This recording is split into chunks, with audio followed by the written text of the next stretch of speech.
Save किया था ना? मैं सिर्फ इसलिए गया था क्योंकि उसने मुझे कॉल किया, that's it. But listen तो. Save it for someone else. जिंदगी में सेव करना जरूरी है, मगर जब बात पैसों की हो, सिर्फ सेविंग से काम नहीं चलेगा। इक्विटी म्यूचुअल फंड्स में इन्वेस्ट कीजिए और अपने सेविंग्स को आगे बढ़ने का मौका दीजिए। Mutual fund investments are subject to market risks. Read all scheme-related documents carefully. Let me start this episode of Politically Correct with an appeal. An appeal to make our journalism self-sustaining. You value our journalism for objectivity, for reporting facts and only facts. But it costs money, a lot of money. Unless you help us, it can't be sustained for long. I therefore appeal to you to subscribe to ThePrint. Please click on the link in the description and follow the process on the screen. Thank you. Let me now come to the main subject. Last Wednesday, when Prime Minister Narendra Modi gave his guarantee to make India one of the first three economies of the world, it triggered a debate.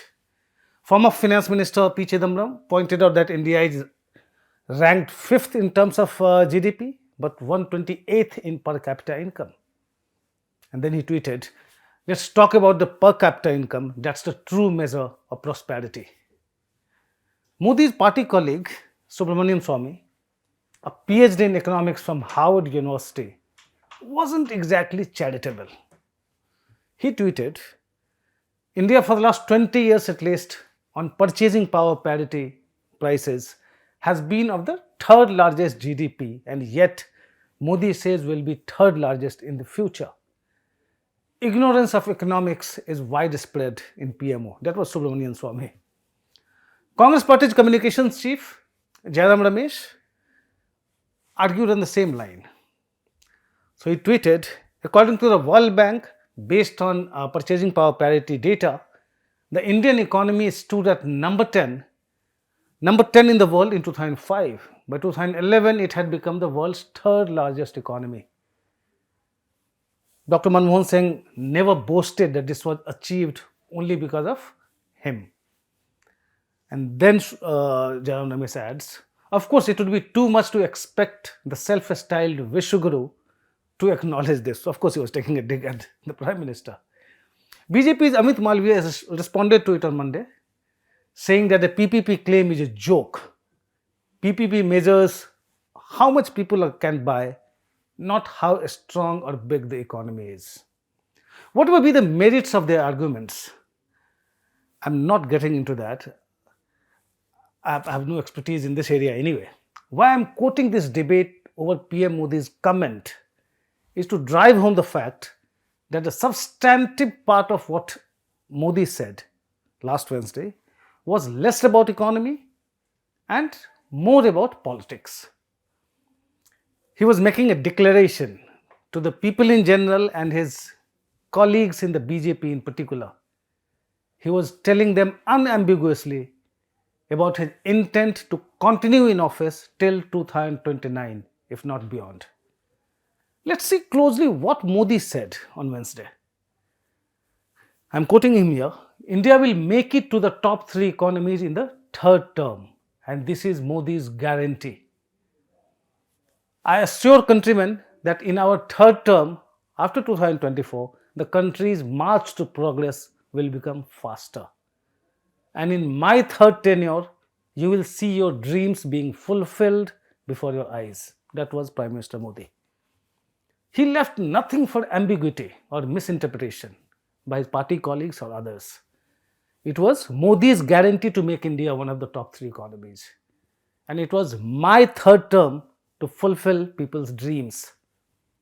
He has, of course, set a new target. People will realize their dreams in his third term as the Prime Minister. That is by 2029. In 2017, on the 75th anniversary of the Quit India movement, Modi had undertaken the task of creating a new India, as he said, by 2022 by freeing the country of casteism, communalism and corruption. 2022 was also to be the year when farmers' income would double. By 2022, however, the goalpost shifted in a big way with the Prime Minister promising newer heights for the country and new levels of prosperity. During Amrit Kal, or 25 years from the 75th to centenary year of independence, that is Amrit Kal. The BJP must be realizing that Amrit Kal is too long a period to sustain the interest of voters, who seem to be increasingly transactional, as is evident from the success of Congress party's guarantees in assembly elections. So Prime Minister Modi has set a much shorter time frame for them, for the people, to realize their dreams, his third term only. But his message on Wednesday was equally targeted at his BJP colleagues. Essentially, Modi was asking them not to think too much about his age or about the unwritten retirement age of 75 years, a criterion he used to pack off many senior leaders who did not fit in his scheme of things. As the next Lok Sabha election draws closer, there has been a constant buzz and speculation in the ruling party about when PM Modi may decide to hang up his boots. He will turn 75 on the 17th of September 2025. Would he follow the unwritten maximum age limit of 75 years? Or would he wait till the next presidential election in 2027? In either scenario, who would be his successor? Nobody in the BJP would dare ask him these questions, or these questions have kept popping up in private conversations among party leaders. Modi wouldn't be unaware of that. The speculation about his probable successors has been in public domain for long. When everybody starts wondering for how long the party's most popular face and biggest vote catcher would continue in office, it starts manifesting in different forms. Instead of working for the present, ambitious leaders start preparing for the future. Depending on their understanding and assessment, they start aligning themselves with one future PM probable or the other. Groupism and factionalism become the order of the day. State satraps who might be lying low start asserting themselves. Leaders' focus shifts from political adversaries to internal rivals. Governance and politics start witnessing policy paralysis. Confusion in decision making is marked by U-turns, and mediocrities start calling the shots. I am saying all this just to give a background to what Modi said, making it very clear that he will be there till 2029 at least. Goes without saying that the BJP has started showing some, if not most, of these manifestations I just spoke about. A brilliant politician and administrator that Prime Minister Modi is, he would be the first one to notice these manifestations. And therefore, he needed to send a clear message. Relax, I am not going anywhere anytime soon. That seems to be his message.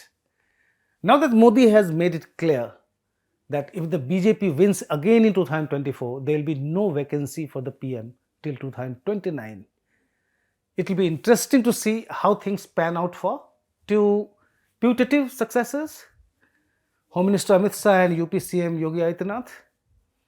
There are obvious reasons why they are seen as PM probables. For Amit Shah, it's decades of loyalty to Modi, right since his Gujarat Chief Ministerial days. For Yogi, it's his emergence as a mass leader who draws crowds not just in UP, but across the country. Yogi has emerged as a tough and development-oriented administrator. Like Modi, he has a clean image and has sacrificed family life for public service. Like Modi again, the so-called Hindu voters rally behind Yogi. So what does it mean for Amit Shah and Yogi Adityanath to wait for 6 more years to get a shot at the most coveted post? Age is not an issue for either of them. Amit Shah is 58 years old. Yogi Adityanath is 7 years younger to him. They can wait. The Home Minister's strongest point, apart from his loyalty to Modi, is his grip on the BJP organization. BJP President JP Nadda's sympathizers often complain that he is unfairly criticized for the party's failures wherever it happens, because it's Amit Shah who is the de facto chief. Nadda can't even select his own team. And then they point out, see how he had to retain Kailash Vijaywargiya as National General Secretary when Nadda reconstituted his team on Saturday.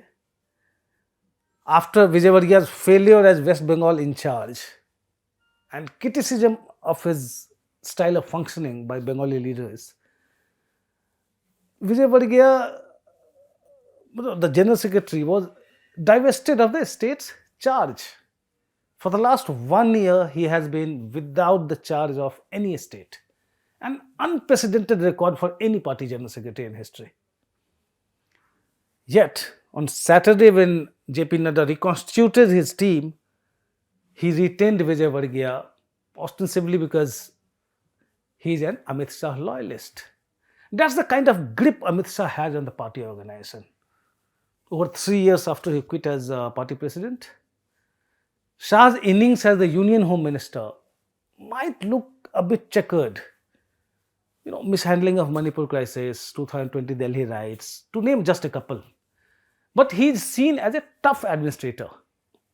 Although it was during Rajnath Singh's tenure as the Home Minister that the government laid the groundwork for the invalidation of Article 370, Shah was credited for pushing it through Parliament and maintaining relative peace in Kashmir. Although Shah is not seen as a mass leader, he is trying hard to change that perception. In the past few months, he has been addressing public meetings and rallies across the country. As a BJP legislator told me, he said, it's true that Amit Shah ji is one of the finest election strategists, but for MPs and MLAs like us, what matters is who can get us votes like Modi ji does.